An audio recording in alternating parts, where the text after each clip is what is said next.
So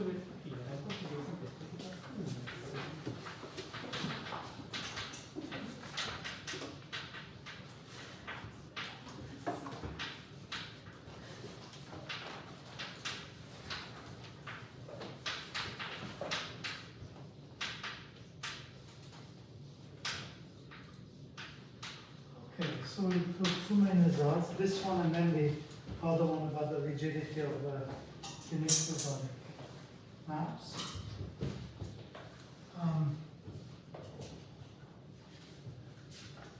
Okay, so this is based first of all on a proposition which is in some sense related to the other main theorem. It's a kind of converse of that theorem, which says the following. So F, the other setting of F is continuous and X is compact. So suppose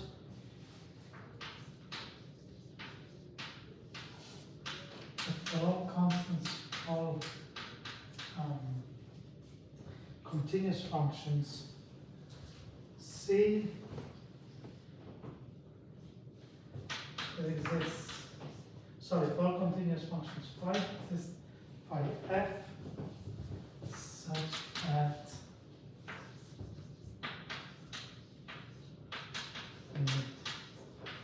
I write it here because we will refer to it several times.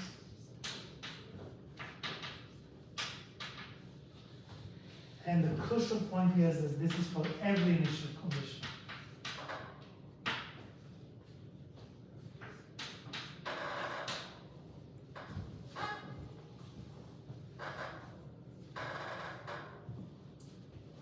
So this is a strong assumption, as we shall see, right? So the conclusion is that F is uniquely ergodic.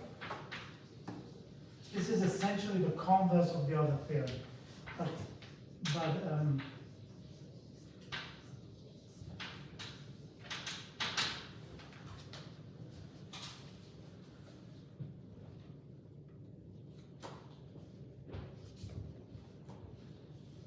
we do not know whether this constant is the same for all, okay, we don't know exactly what it is, but we know that for every function, all the initial conditions, the prime averages all converge to the same number. And F is unique to ergodic. So the proof is quite simple.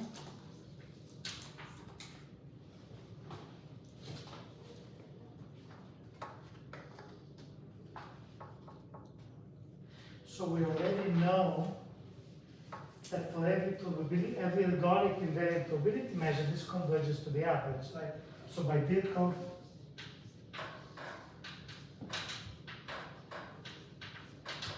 so for all mu ergodic invariant measures, we have that for all phi in all phi continuous functions, we have that this limit.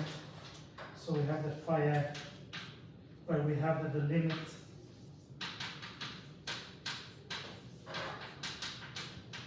converges to the integral phi d mu for almost every point. For mu, almost every x point.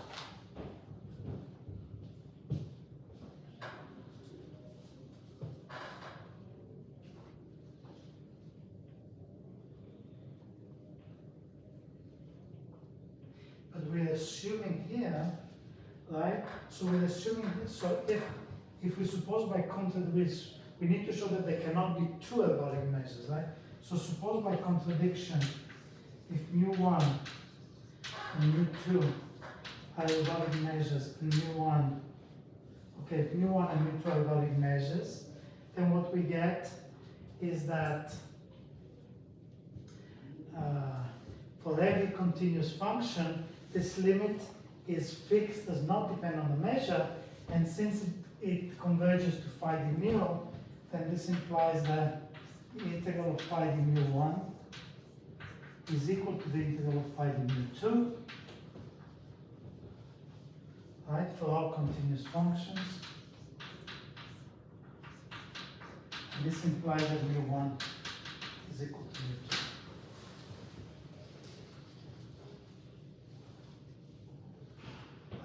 because if you have two measures that have the same, if you think of them as linear functionals, they take on the same value on all continuous functions, and at the same linear function, it's the same measure. Okay? Because, so this implication is by the assumption, right? So by assumption of the proposition. By assumption, we know that this limit depends only, for every phi, this limit is a constant that does not depend on the measure.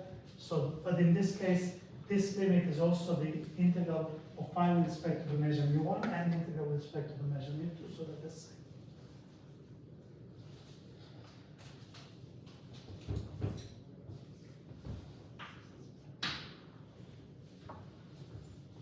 Sorry, in this way we have proved that there exists a unique ergodic measure. Exactly. Can exist some invariant measure, because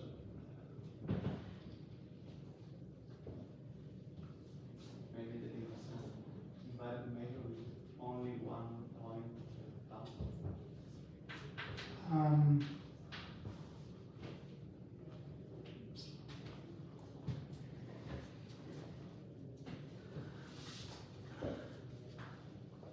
If there exists only one ergodic measure, it cannot exist.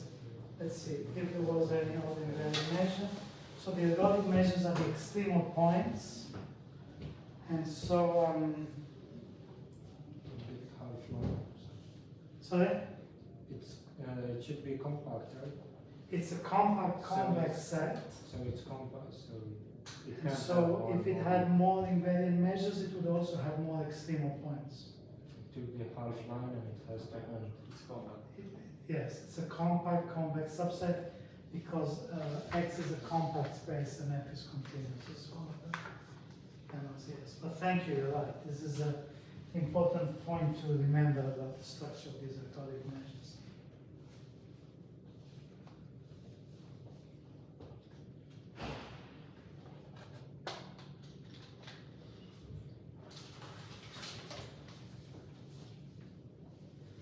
So this is a strong assumption, right? So if we're going to use this to prove unique ergodicity, it's going to be helpful to prove the following lemma that says that it is enough to prove if star holds for a dense subset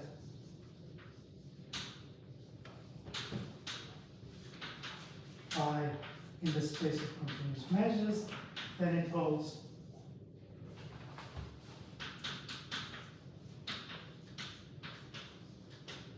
for all continuous functions. So because we're going to want to use this property to prove that the irrational circular edge is unique ergodic. This lemma tells us that we do not need to check it for every continuous function, but just for a dense subset of continuous functions.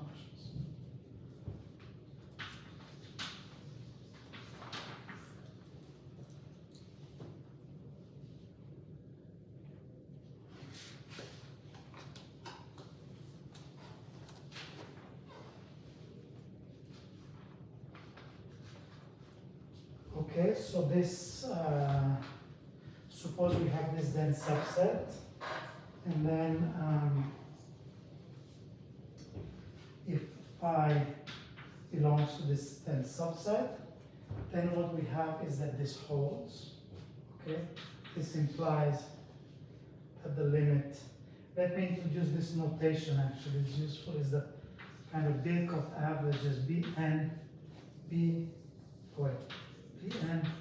x phi.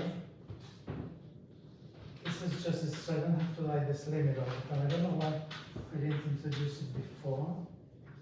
I have x I equals 1, 0, and minus 1. Okay, I'm just going to use this as a shorthand. This contains the initial condition x naught, phi, and n, okay, because the number of steps that I'm iterating. So we know that we're assuming condition star, okay? So for every every continuous function is this dense subset, we have that this converges to some phi f for all initial conditions.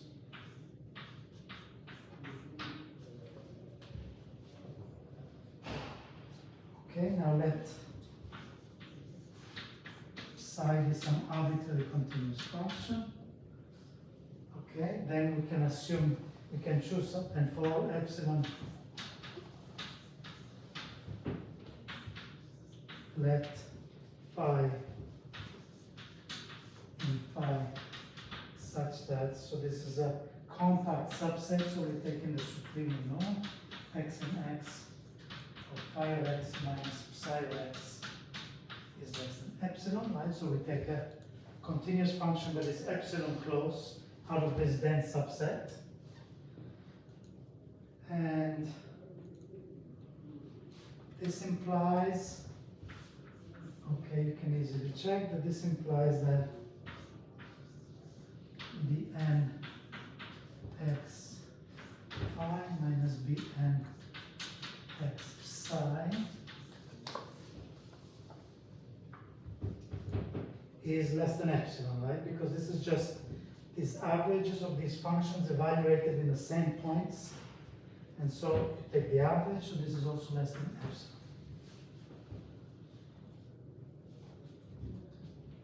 For all x and n. Okay, and in particular,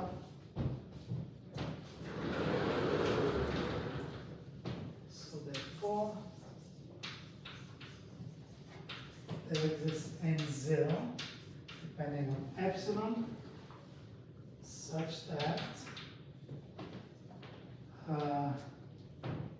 so we know that this is converging to phi of f, right? That depends on this phi. So we know that this is converging to something, okay? And we know that this is uniformly within epsilon of the limit here, okay? So when you're very close, this must also be within epsilon or 2 epsilon of this limit, right? So we have here that supremum, so infimum over all x and over all n greater than n0 of b n x psi minus phi f is less than 2 epsilon, and similarly for the supremum over all x and n greater than n0 of bn x psi minus phi of f is also less than 2 epsilon.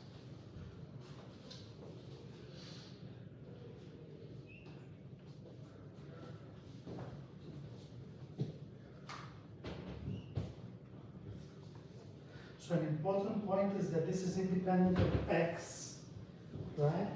So this is uniform in x and n, right? Because this is just the difference between these two values averaged, the average difference, and each one is less than epsilon, so the average is this.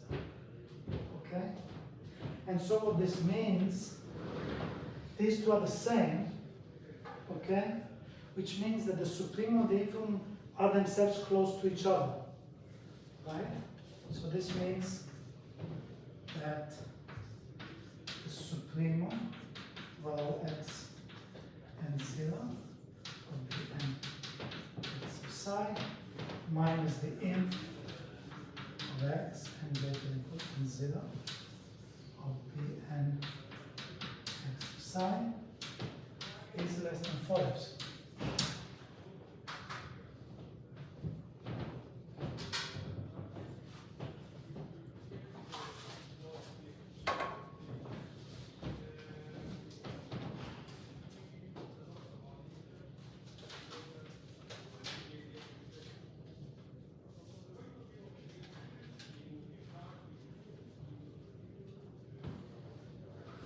This is a little bit of a tricky, funny, tricky little argument here because So what we've just shown here is that for any epsilon, right, when n0 is big enough, the supremum and the infimum can be taken arbitrarily close. Right? So of course this value phi f depends on the epsilon, right? Because when we choose epsilon, we need to choose our phi inside here, which is closer than epsilon, right? So we fix epsilon, we choose a phi that gives us a closeness, and this phi has its own limit point, but we're not using that. We're not saying that these converge to phi. We're just using that, right, to say that the infimum and the supremum are both close to some quantity that depends on epsilon, but they're close, and then you get a closeness that no longer depends directly on this, right? So it just says that for every epsilon, you can choose a phi and you can get this, you can use this little argument to show that superinfs are arbitrarily close. Okay? So this means since you can make the superinf arbitrarily close, this means that the sequence actually converges. And so, okay, so this implies that the sequence Bn of x sub psi converges to some psi f independent of x, because this is a supremum over uniform in x. And this is what we wanted to prove. That this converges to some constant independent of x for every x.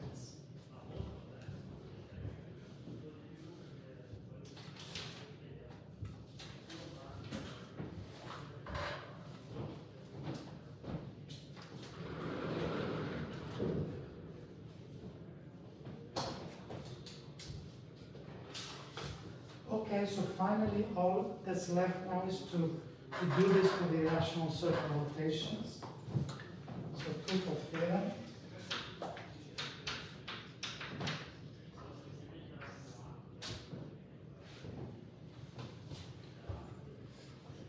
We're just going to use this, so it is enough to show that this property here holds for a dense subset of continuous functions. If it holds for a dense subset, it holds for all continuous functions. If it holds for all continuous functions, then f is unique. So we're going to define the space of the set of continuous functions, the set where phi m is equal to e. So this is a complex value. So I realized that I was always kind of implicitly perhaps talking about these as real valued functions, but essentially everything that I've said worked for complex valued functions. So I'm going to take this family of complex valued functions here.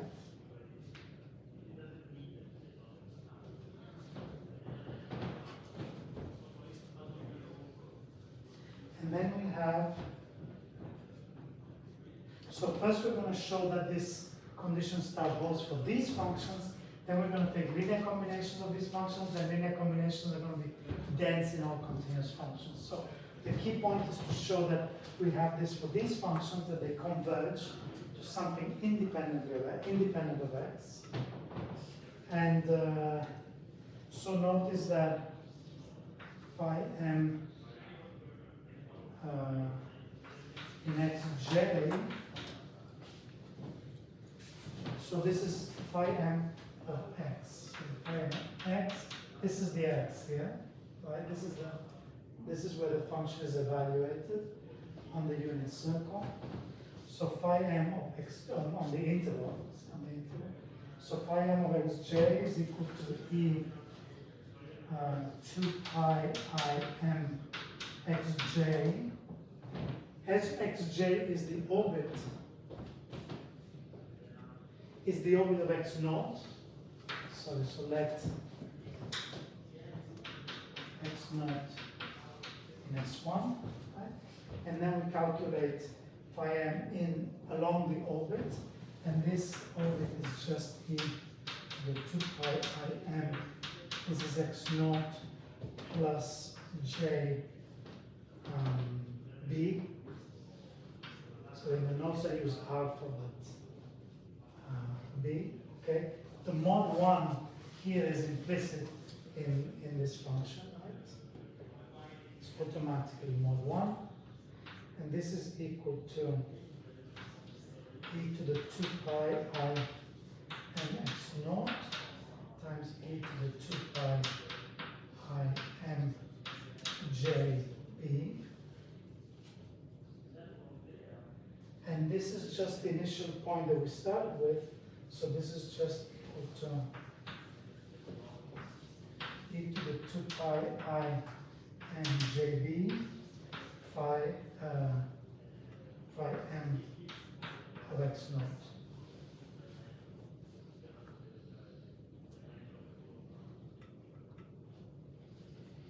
In other words, this is the initial condition x naught. We look at the orbit of x naught, and when you evaluate this function along the orbit of x naught, all you get is this constant multiplicative factor times the value of the function of x naught. Right? This is for the fixed m.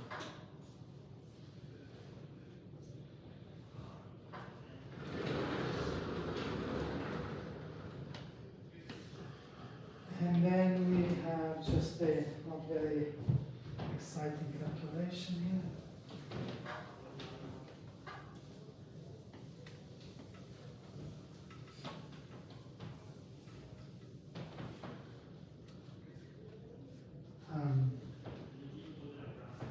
Okay, so then now we want to show that this converges to a fixed constant. In fact, we will show that it converges to 0, because which is what we want it to converge. Notice that integral of phi m d Lebesgue measure is equal to 0,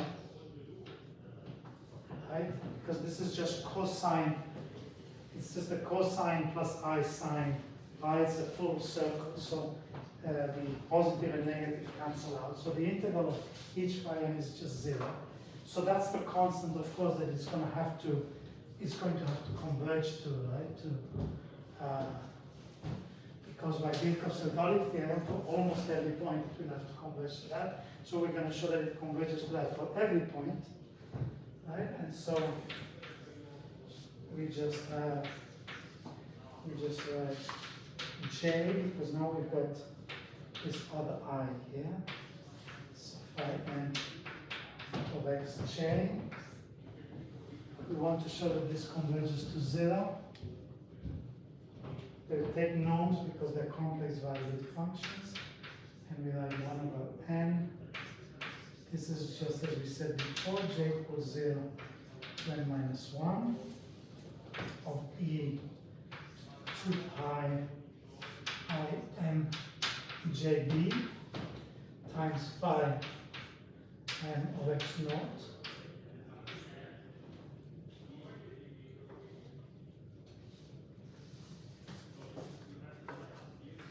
And this is less than or equal to, so the value of phi is always less than or equal to 1, the norm of phi, so I can just write this as 1 over n times the sum of e to the 2 by I and jb.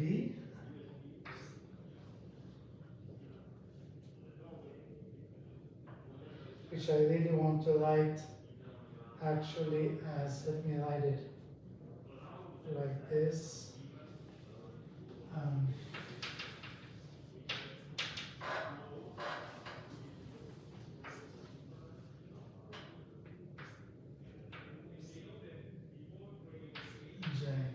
J is the index, right? So this is just a constant. Maybe I should write it in fact like this.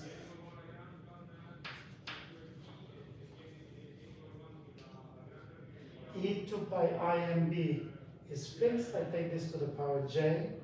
And then this is just a power series. It's just a partial sum of a power series. So this is actually less than equal to 1 over n times the sum of the last term, times 1 minus e to the 2 pi I and b over 1 minus e to the 2 pi I and b.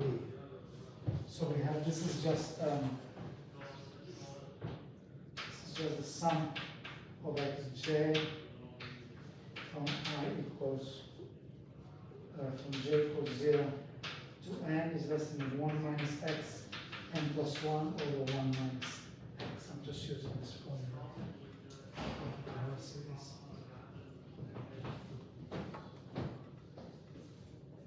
But this is our x here. And then this is just, so now here, this is where we need to use the fact that it's an irrational rotation, because we want to make sure that this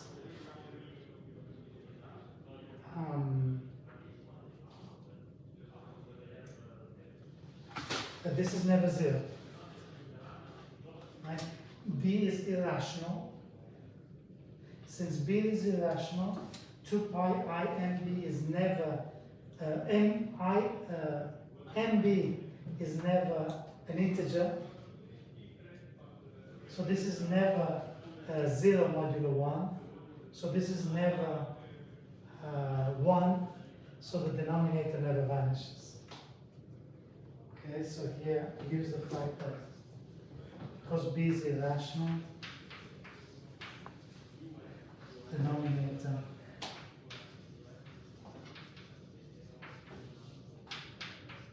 is different from 0.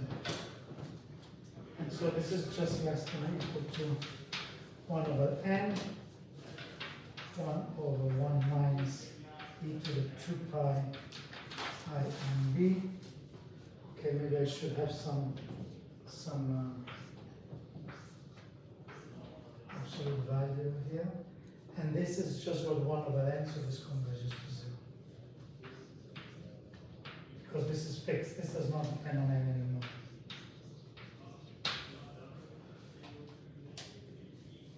I'm sorry, this is not really very inspiring or fun calculation, but I could not find any simpler way to give this to give this little calculation here.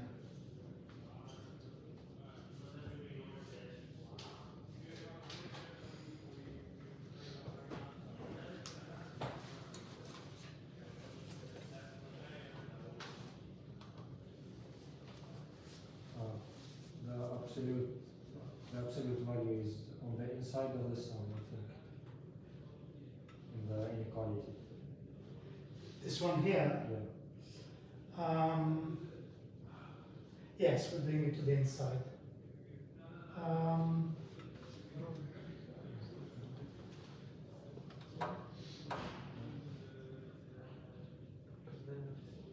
No, I'm not sure. I think here it's still on the outside, actually. Why do you think it's on the inside? Or the phi, how did it go? Oh, this is just less than or equal to 1. This This is here. constant, okay. Yeah, this is just constant. Yes.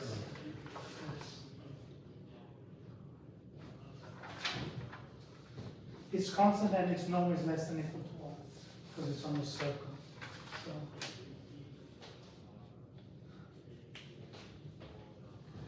So this shows that if you take a particular kind of trigonometric expression like this, right, you take all of this form, then they will always converge to 0.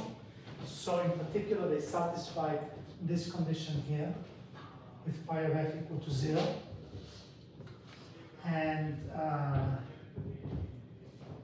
that's it. And then it's easy to show that they need to, so these all the linear combinations, so this, let me write it like this, so it's easy to check that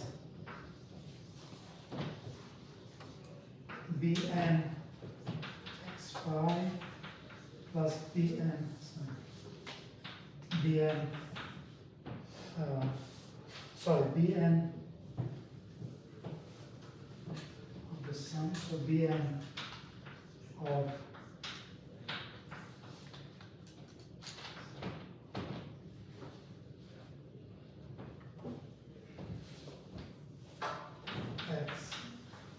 the sum of two functions, this is just equal to the sum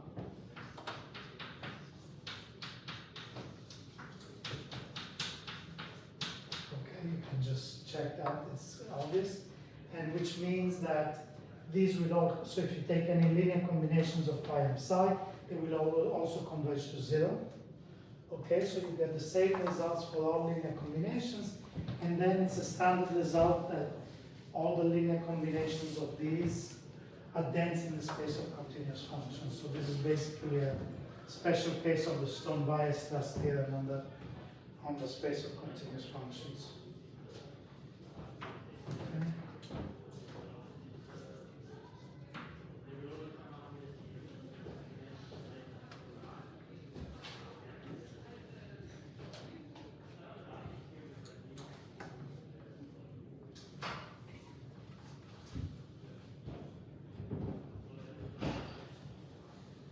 There actually are several different ways of showing this. There's several different arguments. None of them I find particularly intuitive.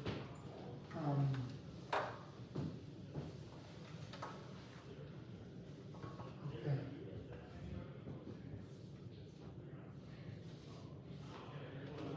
But this is the sequence of arguments to prove that irrational circle rotations are unique to the body.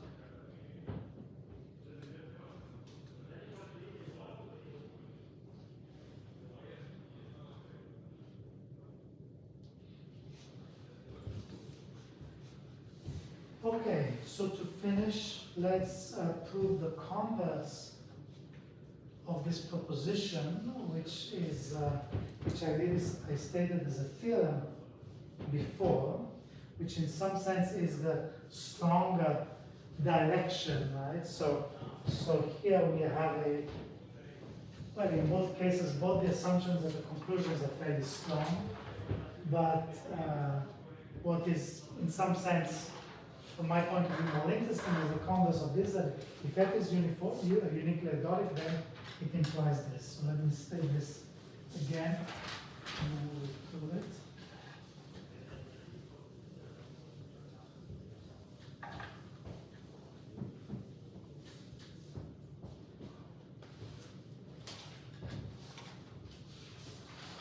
So, where we stated the theorem, I can maybe use the statement here. So, theorem, we always have F continuous on a compact metric space.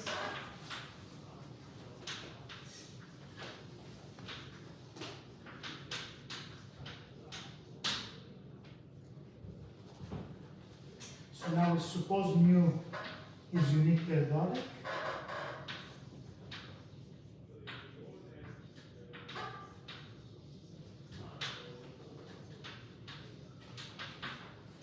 With measure mu. In fact, mu is equal to this.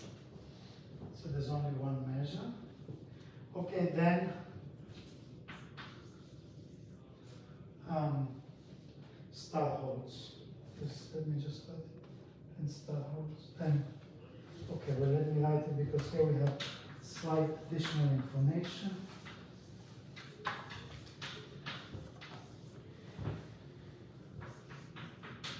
This is equal to the integral of phi d mu, which we can write now as phi of f because there is only one invariant ergodic measure, right? So this is something that just depends now on, does not depend, there's no other choices of measures.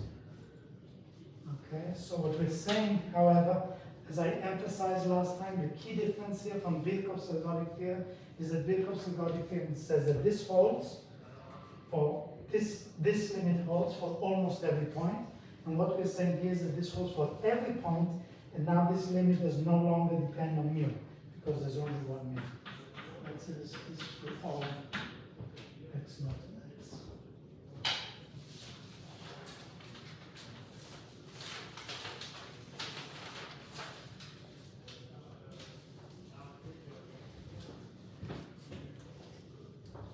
So the proof is not so difficult.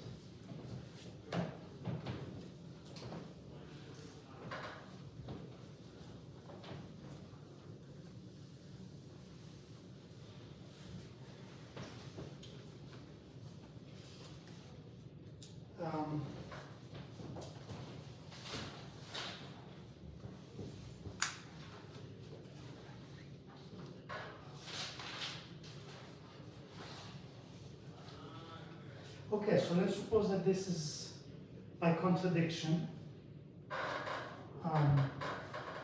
So we know, we're assuming we have an ergodic invariant measure, so we already know that this holds for almost every point, right? So what we're dealing with is the points, the other points that are not given. Well, this is what we have to show, that for every point is true. So if we suppose it's not true, in other words, we suppose that exists a point, so prove,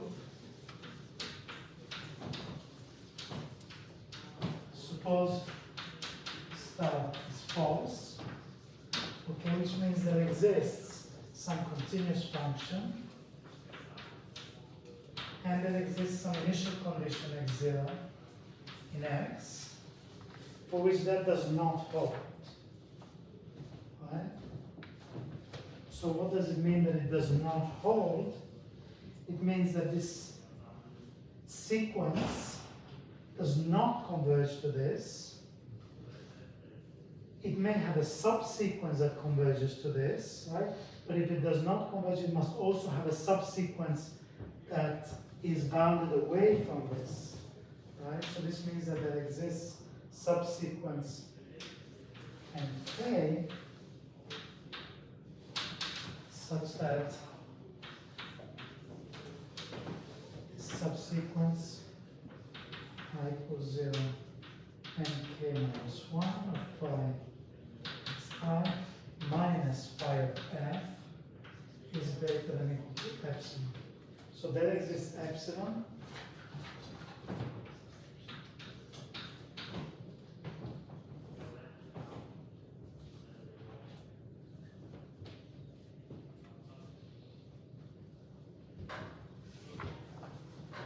Right? This is simple. So there must exist some initial condition for which this does not converge here. So there must exist for this initial condition some subsequence for which this is bounded away from epsilon by phi f. Now, consider this subsequence and let mu n k of x0. Remember these sequence of probability measures, right, defined along the orbit. So this is equal to, so they call, let's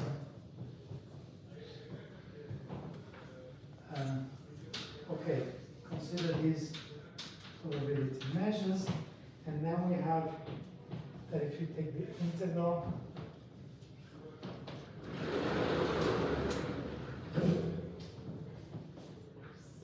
of phi to mu n k. So if you remember the definition of these measures, this is just the integral of phi, and if you remember the measures are just the Dirac delta measures, right? So this is 1 over nk, the average of the Dirac delta measures I equals 0 and k minus 1. Remember, these are the measures that we constructed along the orbit. And this, of course, is just equal to, we can take the summation and the averaging out. We've done this already before. This is 1 over nk. The sum I equals 0 and k minus 1 of the integral of phi, and the integral of phi with respect to the Dirac delta measure xi, and this Dirac delta measure is just the value of the function, so this is 1 over nk, the sum I equals 0 to n minus 1 of phi in xi.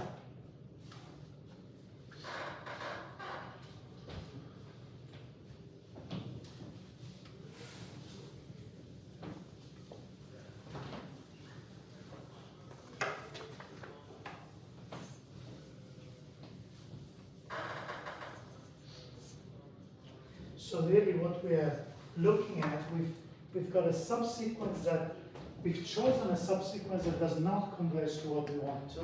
We construct these average of the Dirac measures in this subsequence.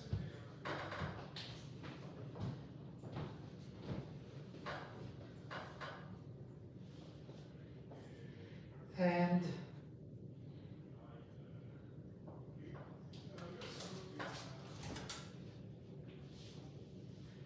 now by compactness, the subsequence converges to something, right? So they've skipped something in the notes here. So by compactness, so here first of all, I have the fact that this implies that integral of phi d mu n k minus phi f is greater than equal to epsilon. Right? Because that's how I chose this sequence exactly up there. So now if I take this sequence of measures and I take the average value of phi, this also will not converge to phi f.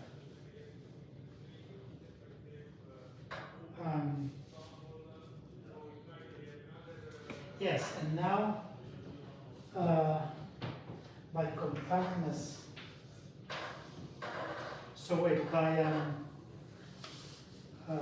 yes, so by compactness,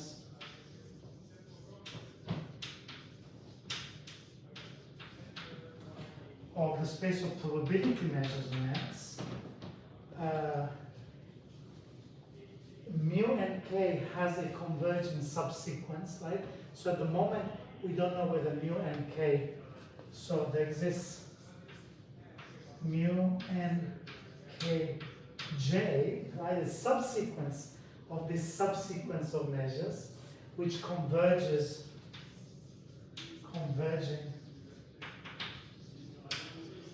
to some mu x, some probability measure. And remember the theorem that we proved about all the limit points of these kind of sequences are necessarily invariant.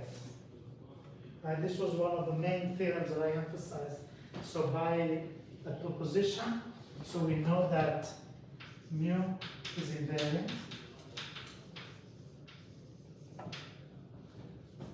Sorry, so yes, I jumped the gun. So I assumed that that we have a unique ergodic measure, unique ergodic invariant measure. Since this converges to some measure, it must be the same one, because there's only one invariant measure. Like mu is invariant. Sorry, let me write it here. To some nu, okay, nu is invariant, and so we must have nu is equal to mu, because mu is the only invariant measure we have in our system.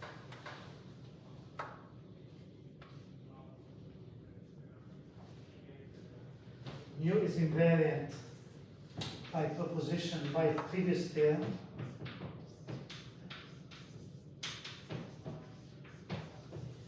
This was the first theorem we proved about motivation for invariant measures, is that any limit point of these sequences is invariant.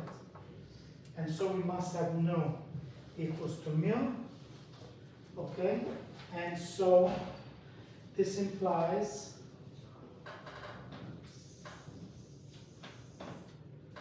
okay, that for each mu and k we have this, okay? So just by the definition of the Weak-Stahl topology, this bound will continue to hold in the limit, so it continues to hold for mu, okay? So we have now that phi mu minus phi f is greater than epsilon, but clearly this is a contradiction because phi f is exactly equal to phi d mu.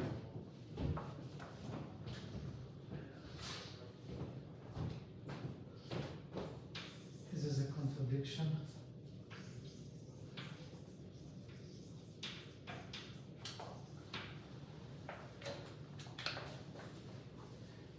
starting from the fact that there was some point that did not converge, right? So the contradiction was there exists one point that does not converge. And using this point, we construct a sequence of measures that are bounded away from this limit. The fact that the point, the averages, the Birkhoff averages of the point don't converge to the correct limit implies a sequence of measures whose intervals is bounded away from the correct limit. But this sequence of measures must have a limit point which is invariant and therefore must be mu, and therefore this must be bounded away from the limit, which is a contradiction because this is exactly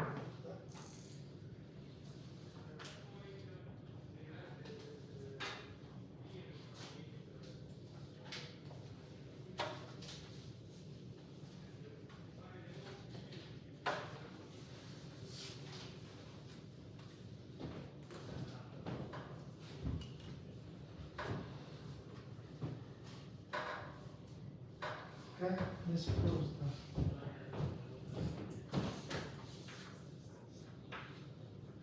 Proves this theorem. So just, I will just two more lines to prove the corollary, which is the uniform distribution in turn for the circle rotation is a corollary of this. But first let me say that, yes, in some sense for circle rotation this is not so surprising, right, that this holds for circle rotation. So this is a general, this just says unique ergodic. So it shows that unique ergodicity is a very strong property.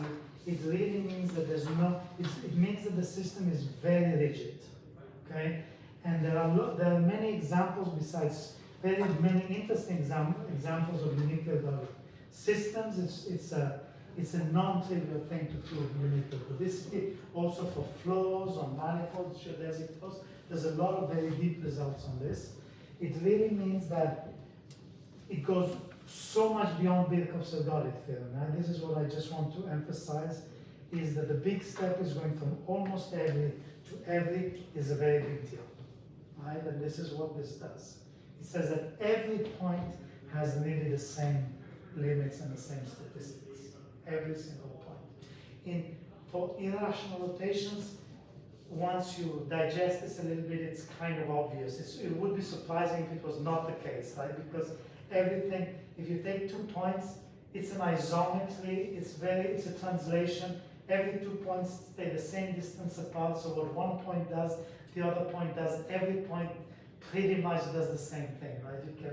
You can believe that this can be true, but there are many other examples in which this is not so obvious. So just to conclude, I'll just take 5 more minutes, was about the corollary saying that for circle rotations, every point is uniformly distributed, which again does not follow by Birkhoff's ergodic theorem, but we need this.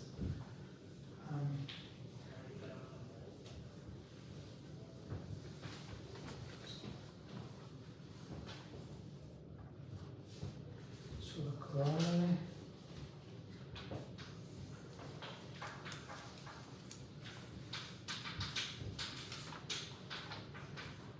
Irrational circle rotation, then for all x naught minus 1, orbit is uniformly distributed.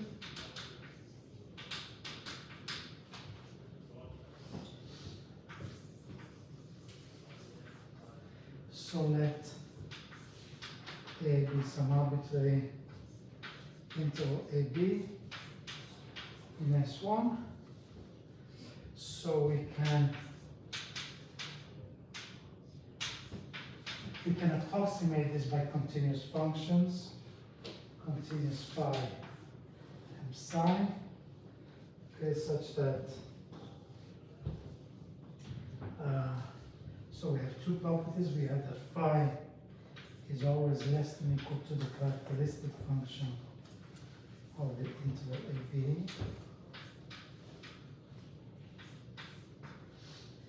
And the integral of psi minus phi dx is less than or equal to epsilon. Okay, so we squeeze characteristic function. This is simple. And then we just have two lines. So we inf z tends to infinity of 1 over n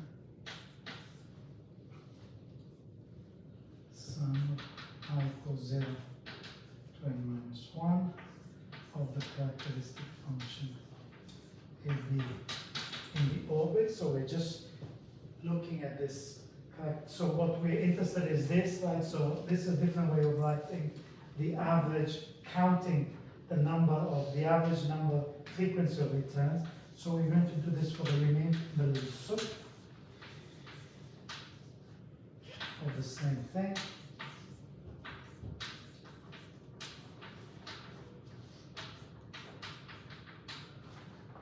So for the lim inf, this is greater than equal to the lim inf of this with phi, right? So this is just lim inf 1 over n, the sum of phi in xi. This is less than or equal to the lim sup of 1 over n, the sum of psi in xi, because of this inequality here. And this are continuous functions, so we know that these limits actually converge in this case, right? So these are the averages of continuous functions, and we know by the unique ergodicity that for every initial condition this actually converges, and it must converge to the integral. It must converge to the integral of phi d Lebesgue, because Lebesgue measures the unique ergodic invariant here, and this also converges to the integral of psi dx. Okay, and now we just need to squeeze these two. So the integral of phi from this, so the integral of phi and the integral of psi are very close, right? So this is greater than equal integral of psi dx minus epsilon. This is less than or equal to the integral of phi dx plus epsilon. And this is now just greater than or equal to the integral of the characteristic function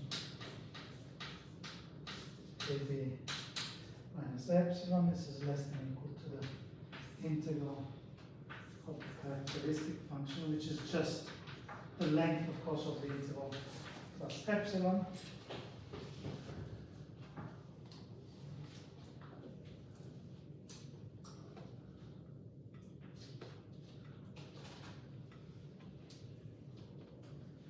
Okay, so this means that again the limit for the lim sup are arbitrarily close to each other, right? Since epsilon is arbitrary, so this means the limit exists.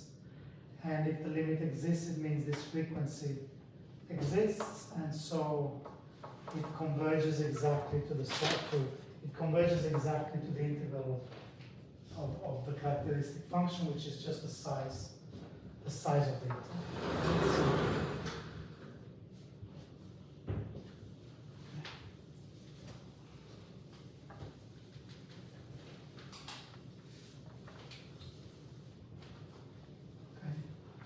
Epsilon arbitrary. Okay, so number n sum psi converges to the integral of the characteristic function of AB, which is just equal to the Lebesgue measure of the interval, which is what we wanted to prove.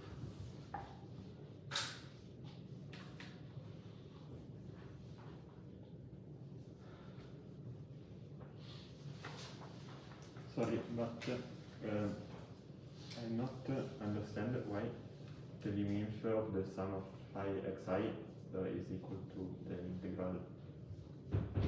Because this is a continuous function, and we already know that irrational circle rotation is uniquely ergodic, Okay. and therefore the limit exists for every continuous function. Yes. Yes, yeah. This is a key point here in which we use the fact that we know already that for continuous functions the limit exists. Yes. So this is really a little corollary that uses the fact that if the limit exists for continuous functions, then you approximate the characteristic function of an interval, and so the limit exists also for those characteristic functions. It's always saying really is that. Yeah. This is not an arbitrary measurable set, but if you can approximate your set by continuous functions in this way, then you can get the limit for these more general functions as well.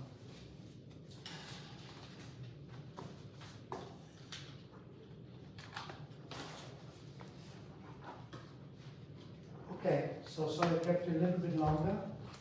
So tomorrow we have class. We also have class next week, but there's going to be a 1 week gap in the first week of December. I will remind you about that, and I will make sure we correct the schedule on the web page. But we do have class tomorrow. Okay, thank you.